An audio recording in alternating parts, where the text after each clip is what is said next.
Martedì 3 dicembre, nella sala convegni della Comunità Montana, le classi terze dell'istituto hanno incontrato il signor Giovanni Impassato, fratello di Giuseppe, giornalista e poeta ucciso dalla mafia nel 1978, a soli 29 anni.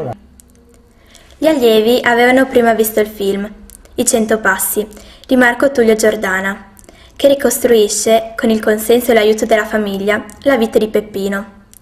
Dagli anni dell'infanzia serena e sicura sotto le ali di parenti e amici mafiosi, a quelli della giovinezza tutta dedicata all'impegno contro le cosche locali e i loro affari illegali.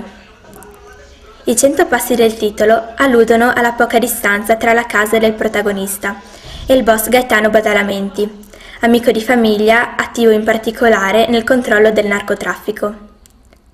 Peppino nasce in una famiglia mafiosa a Cinisi, a circa 25 km da Palermo, nel 1948. L'assassinio dello zio capomafia Cesare Manzella, esploso nel 1963 con la sua auto imbottita di tritolo, rompe il dorato mondo dell'infanzia. Peppino inizia a porsi delle domande, cercando di capire cosa accada veramente intorno a lui.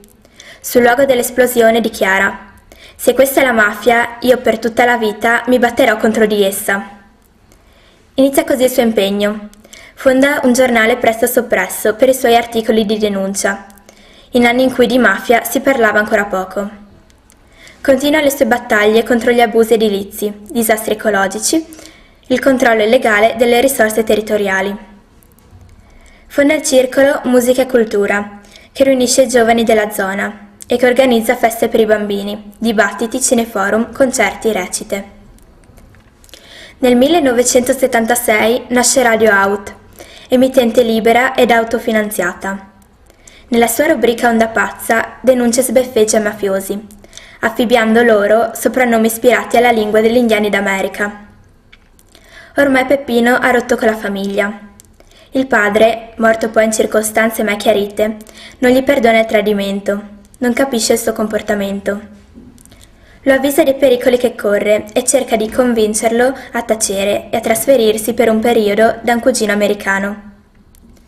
Peppino non si arrende e continua il suo impegno contro la mafia, che decide di eliminarlo.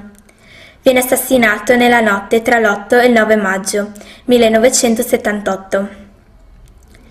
I sicari inscenano con il suo cadavere un attentato allo scopo di distruggerne l'immagine, facendolo passare per un terrorista. Sono gli anni di piombo, della strategia e della tensione. Quella stessa mattina viene ritrovato il corpo senza vita di Aldo Moro, presidente della Democrazia Cristiana. La madre Felicia Bartolotta rifiuta fin da subito la logica della vendetta e del silenzio. Continuando l'azione del figlio, si allontana dai familiari mafiosi e intraprende una lunga battaglia giudiziaria che accerti la verità sulla morte di Peppino. Solo nel 2002 Badalamenti viene condannato come mandante dell'assassinio. La lotta contro la mafia continua tuttora grazie all'impegno di forze dell'ordine, magistratura, associazioni e volontari coordinati da Libera, nomi e numeri contro le mafie. Una battaglia che, secondo Giovanni Impassato, potrà essere vinta anche grazie alla cultura della memoria, del ricordo di chi ha dato la vita per la giustizia e la libertà.